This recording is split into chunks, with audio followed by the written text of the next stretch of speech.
Hola, ¿qué tal? Les saluda Adán de Jesús Moreno López del Preuniversitario 2021, Grupo A, para aspirantes a la licenciatura de médico cirujano de la Universidad Intercultural de Chiapas.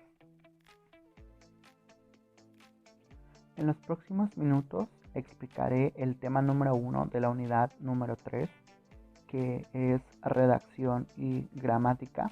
En él se encuentran subtemas tales como la oración, que básicamente es un conjunto de palabras.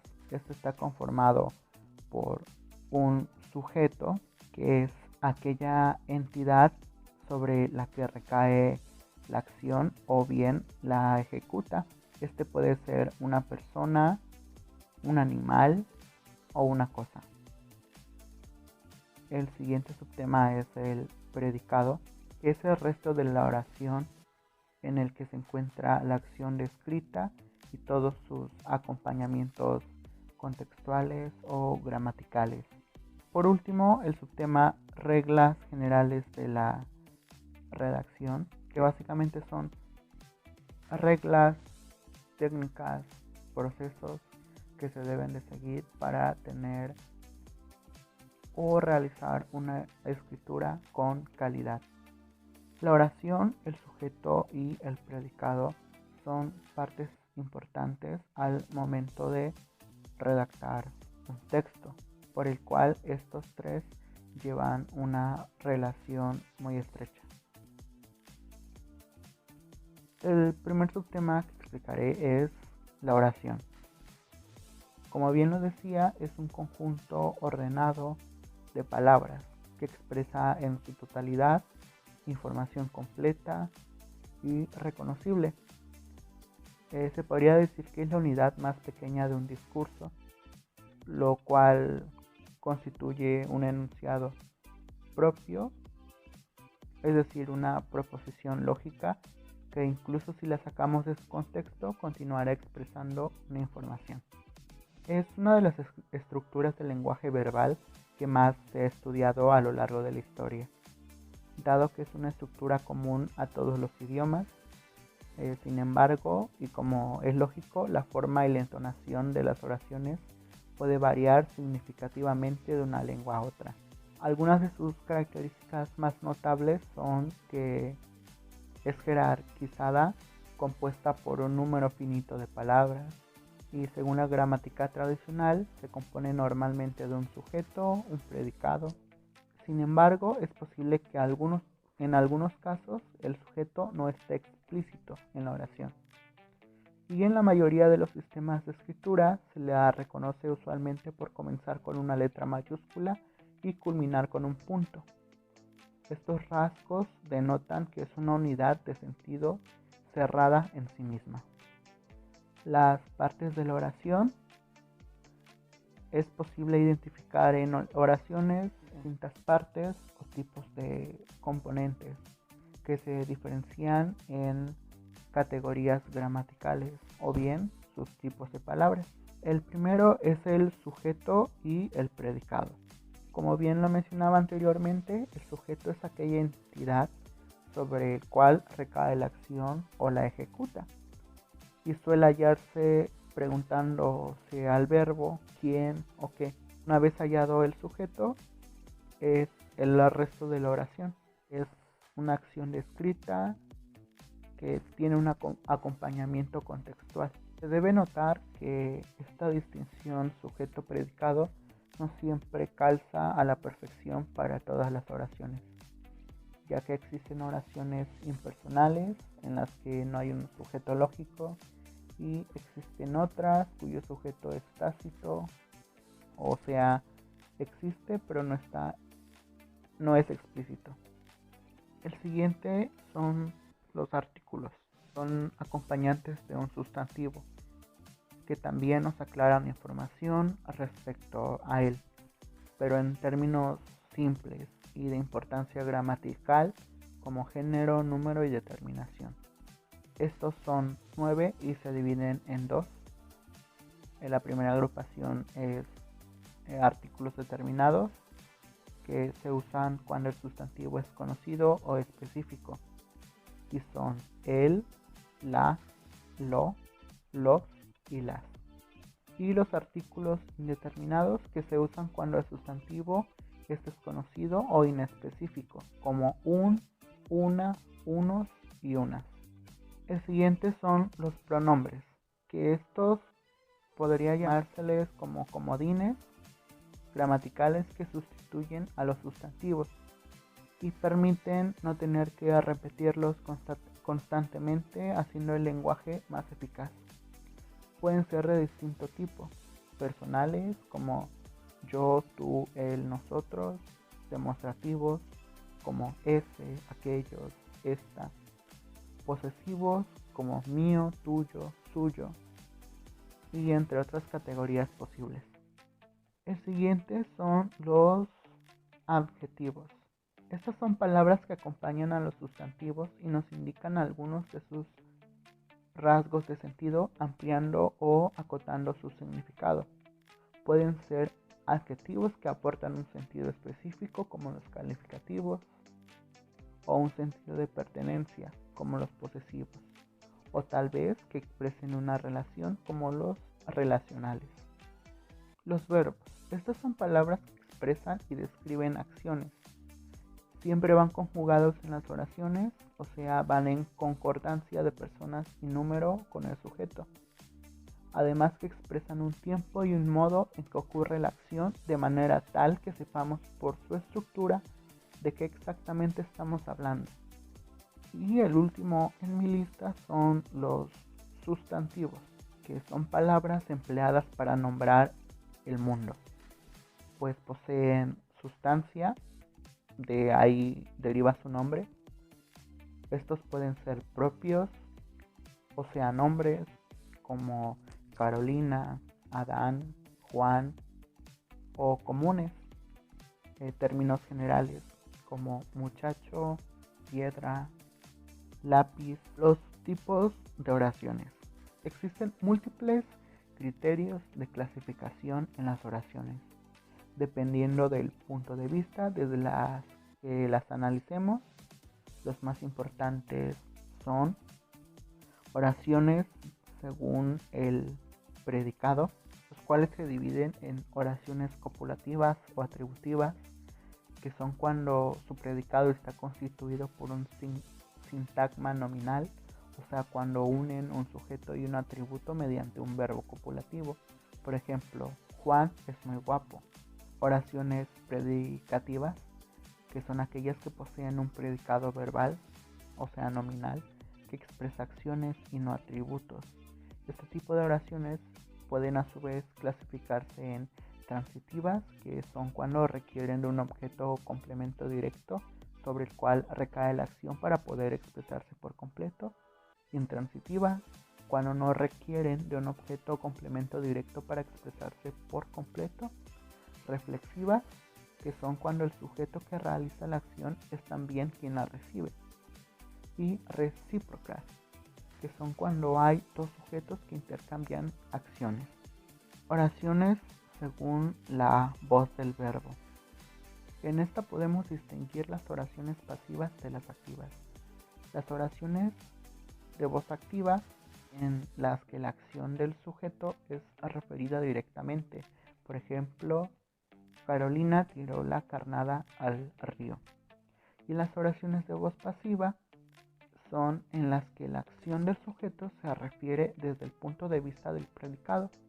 Por ejemplo, la carnada fue tirada al río por Carolina. Las oraciones según la intención de quien enuncia, o sea, según lo que se propone con ellas, podemos clasificarlas en diferentes tipos. En oraciones enunciativas o declarativas, aquellas que expresan una realidad concreta que puede juzgarse como verdadera o falsa y que se dividen dependiendo de si poseen o no elementos negativos. Las oraciones exhortivas o imperativas, que son aquellas que buscan modificar la conducta del receptor de alguna manera, ya sea a través de órdenes, ruegos o mandatos. Por ejemplo, déjame en paz o pásame la sal. Las oraciones exclamativas, que son aquellas que expresan un estado anímico del emisor y suelen acompañarse de la escritura con signos de exclamación, como por ejemplo, qué dolor de cabeza tengo o cuántos soldados hay en la calle. Otro tipo de oraciones que entran en esta clasificación son las oraciones interrogativas, que son semejantes a las exclamativas, pero expresan una pregunta al receptor y suelen escribirse entre signos interrogativos. Por ejemplo, ¿todavía me quieres? O oraciones según la complejidad sintáctica. Podemos hablar de dos tipos de oraciones en esta clasificación, que son las simples y compuestas. Las oraciones simples son aquellas que poseen un solo verbo principal, por ejemplo, Martín ama el fútbol. Y las oraciones compuestas son aquellas que integran dos o más oraciones simples en una sola, a través de nexos y partículas que hacen de puente. Dependiendo de cómo se integren las oraciones, podemos hablar de oraciones coordinadas, que son en las que las oraciones combinadas son intercambiables y poseen el mismo nivel de importancia. Por ejemplo, algunos vienen, pero otros van. Las oraciones yuxtapuestas, que son en las que no existe un nexo haciendo de puente, sino un signo de puntuación que permite la superposición de las oraciones. Las oraciones subordinadas, que son cuando una de las dos posee mayor jerarquía e importancia que la otra. La penúltima clasificación son las oraciones según la forma del sujeto oracional. Aquí podemos hablar de dos diferentes tipos de oración: las oraciones personales y las impersonales. Las personales son en las que existe un sujeto reconocible y se dividen a su vez en dos: las personales explícitas, que cuando el sujeto es mencionado en la oración, y las personales implícitas, que son cuando el sujeto es reconocible pero no está mencionado en la oración. Y las oraciones impersonales son en las que no existe un sujeto reconocible. Estos suelen referirse a fenómenos climáticos o ya sea eventos que no realiza nadie. Y la última clasificación son las oraciones según la estructura sintáctica. De igual manera, aquí podemos hablar de dos tipos de oraciones: las unimembres y las bimembres. Las oraciones unimembres son las que están expuestas de una única parte sintáctica y no pueden dividirse en sujeto y predicado. Por ejemplo, está lloviendo. Y las oraciones bimembres, a comparación de las unimembres, son aquellas que poseen dos partes claramente diferenciables, que son el sujeto y el predicado. Por ejemplo, tu padre dice que está lloviendo. Continuamos con el siguiente subtema, que es el sujeto. El sujeto es la persona, animal u objeto que lleva a cabo la acción o del cual estamos hablando. En otras palabras, el sujeto es una de las partes sintácticas que componen una oración y en concordancia con la cual se conjuga el verbo del predicado. Estos suelen ser el primer término de la oración, pero ese no es su lugar de manera exclusiva. Los tipos de sujeto. Estos pueden clasificarse de distintos modos, atendiendo a diversos criterios. Los principales son el sujeto expreso y sujeto tácito. La primera distinción que debemos hacer para clasificar los sujetos tiene que ver con su aparición explícita en la oración, pues cuando el sujeto está enunciado como tal dentro de la cadena sintáctica, hablaremos de sujeto expreso. En cambio, cuando el sujeto no aparezca en la oración, pero se sobreentienda cuál es, o sea, se encuentra omitido o implícito, hablaremos de un sujeto tácito. Por ejemplo, yo tengo 77 años, hace referencia a un sujeto explícito, y tengo 77 años a un sujeto tácito. Los siguientes son el sujeto agente y sujeto paciente.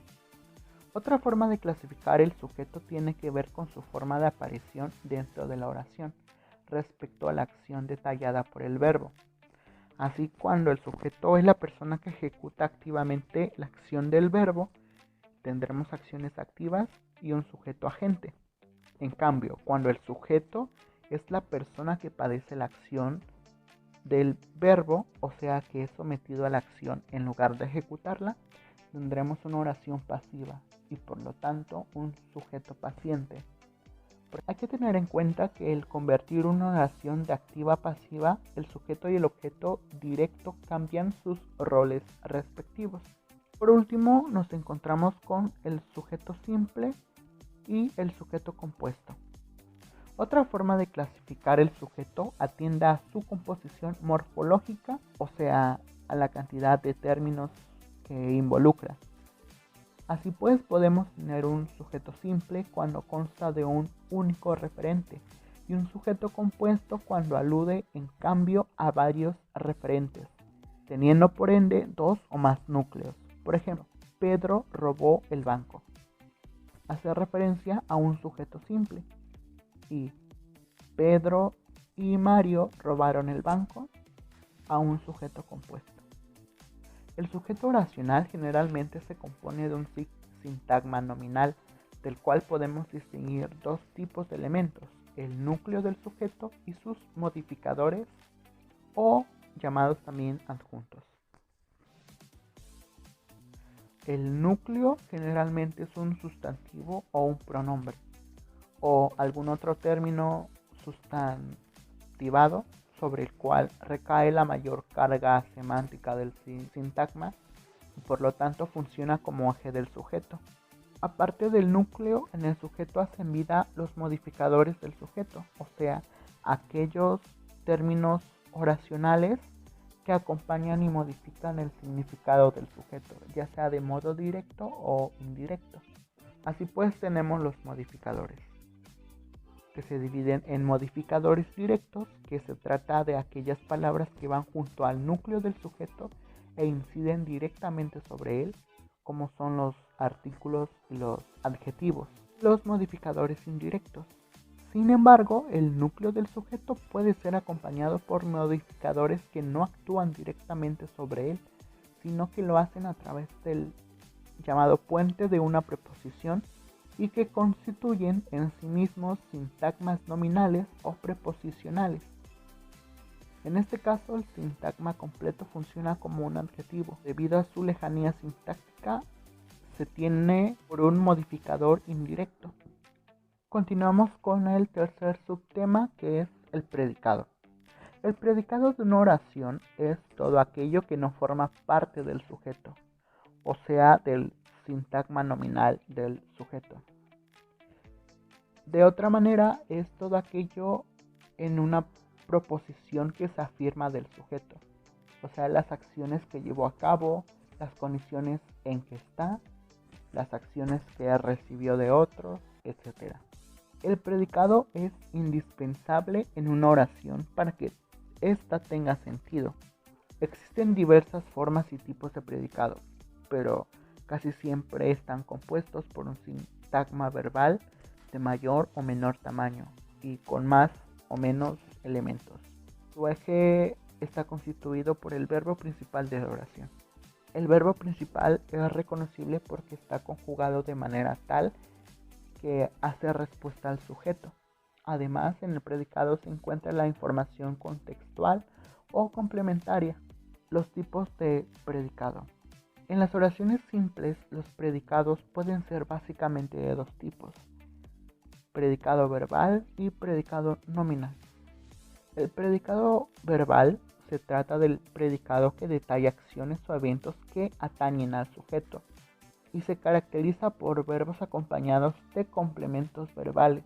Y el predicado nominal, que en este caso el predicado consiste en un atributo que se expresa del sujeto, lo cual requiere de un verbo copulativo o semicopulativo y de un sintagma nominal. Por ejemplo, mi perro es gris. El núcleo del predicado es la palabra sobre la cual recae la mayor importancia sintáctica dentro de sus respectivos segmentos de la oración. En el caso del sintagma verbal, el núcleo es el verbo principal de la oración, o sea, el verbo conjugado con el sujeto sea del tipo que sea. Por ejemplo, en mi gato come la mejor comida disponible. Podemos identificar como sujeto mi gato y un predicado verbal. Come la mejor comida disponible. De dicho predicado, el núcleo viene siendo el verbo comer, la estructura del predicado. Si bien este lo conforma el núcleo que corresponde al verbo principal de la oración y los complementos verbales que acompañan al verbo y le permiten expresar en su totalidad su contenido, o sea, complementan tal como su nombre lo dice. Pueden ser los complementos directos o también llamados objetos directos. Se trata de los complementos típicos de un verbo transitivo, los cuales refieren al objeto sobre el cual recae la acción indicada por el verbo y desempeñada por el sujeto. Se le identifica fácilmente porque responde a la pregunta ¿qué cosa? O al cambio por el nombre eso. Por ejemplo, en mi gato caza ratones. El complemento directo será ratones. ¿Qué cosa caza mi gato? Ratones. También podemos encontrar los complementos indirectos o también llamados objetos indirectos, que son los complementos generalmente no obligatorios, que refieren al receptor, benefactor o perjudicado por la acción referida por el verbo. Suele responder a la pregunta ¿a quién? O al cambio por el nombre le o les. Por ejemplo, mi gato rasguña al vecino. El complemento indirecto será al vecino. ¿A quién le rasguña mi gato? Al vecino. También podemos encontrar los complementos circunstanciales, que consisten en un sintagma nominal, adverbial o preposicional que acompaña al verbo y señala alguna circunstancia temporal o de modo respecto de la acción referida. Los complementos circunstanciales más usuales son de tiempo, que responde a la pregunta ¿cuándo?, de lugar, que responde a la pregunta ¿a dónde?, de modo, que responde a la pregunta ¿cómo?, de causa, que responde a la pregunta ¿por qué?, de finalidad, que responde a la pregunta ¿para qué?, entre otros. Por ejemplo, mi gato come muy rápidamente. Complemento circunstancial de modo será muy rápidamente. Y en mi gato comió ayer. El complemento circunstancial de tiempo será ayer. Clasificación de complementos verbales es el complemento de régimen verbal. En este caso nos referimos a un sintagma proposicional que no cumple funciones de complemento directo, complemento indirecto, ni de complemento circunstancial, ni de agente ni atributos, sino que forma parte necesaria del modo sintáctico que hay que expresarse del verbo. Son complementos muy sintácticos cuyas preposiciones son invariables, tales como atreverse a, acordarse de, burlarse de, etc. Y por último tenemos agentes verbales, que de igual manera forma parte de complementos verbales, pero aparece únicamente en las oraciones en su forma pasiva y consiste en un sintagma preposicional que, de estar la oración en su forma activa, correspondería al sujeto. El último subtema son las reglas generales de la redacción. Toda redacción, no importa el tema o extensión, debe ser un todo armónico, con una lógica, con un orden, claridad y sentido. Para ello es necesario tener en cuenta puntos importantes. En muchas ocasiones suelen utilizarse técnicas. Un ejemplo sería la técnica de los 7 imperativos, que básicamente es una estrategia orientada a argumentar o a exponer unos acontecimientos o hechos determinados. Y en esta se encuentran el describir, comparar, relacionar, analizar, aplicar, argumentar y concluir. El primer punto importante que debemos de tener en cuenta es pensar bien el tema propuesto. Si ni se maneja o no se conoce a fondo la temática que desea tratar, es importante referirse a ella de manera obvia. Algunas personas aconsejan documentarse sobre el tema propuesto para de ese modo adueñarse del contenido. Otra pauta importante es el trazar un guión o también un plan. Un guión bien organizado es la base de una buena ejecución. Nos evita contrasentidos, repetición de ideas, falta de lógica, incoherencias, etc. Una guía previa nos permite tratar cada cosa a su debido momento. También ayuda a situar los hechos, trabar la acción y llegar al desenlace de modo natural y armónico. Este esquema de trabajo evita tener que retocar, añadir, acortar o trasladar frases o conceptos que no estarían en su lugar si antes no lo hubiéramos ordenado. La ortografía.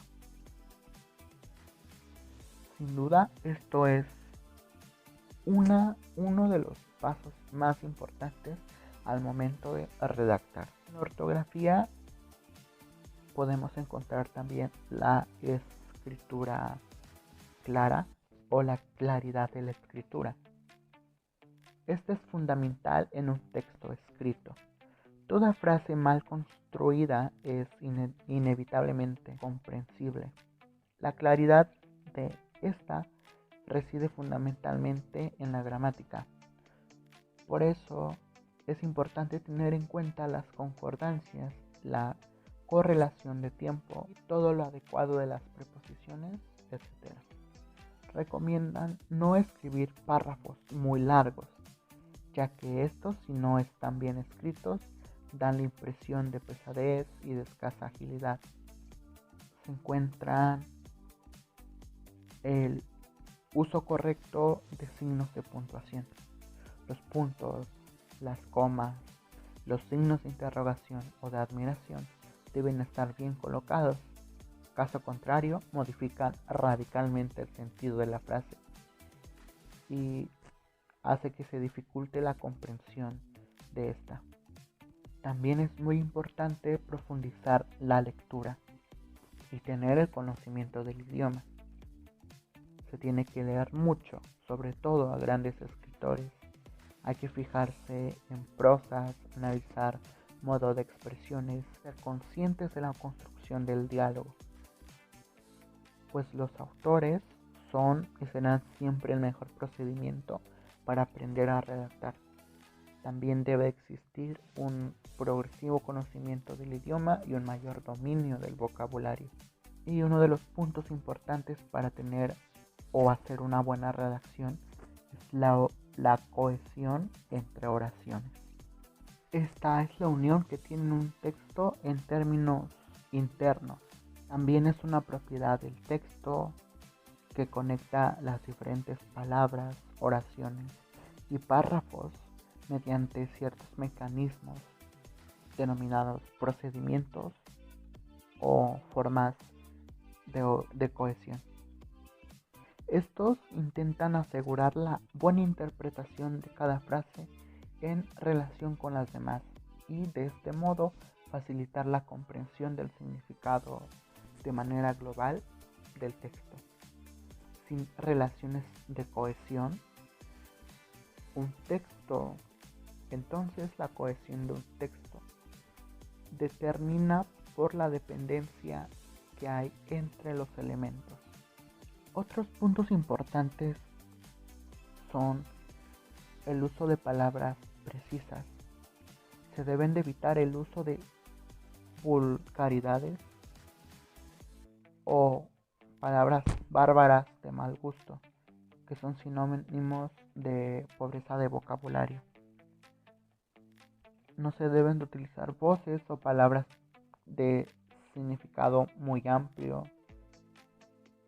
como la palabra cosa, que por su misma amplitud no apunta a nada en específico. Preferentemente siempre se tiene que elegir la palabra concreta que designe objetos y seres a la palabra abstracta.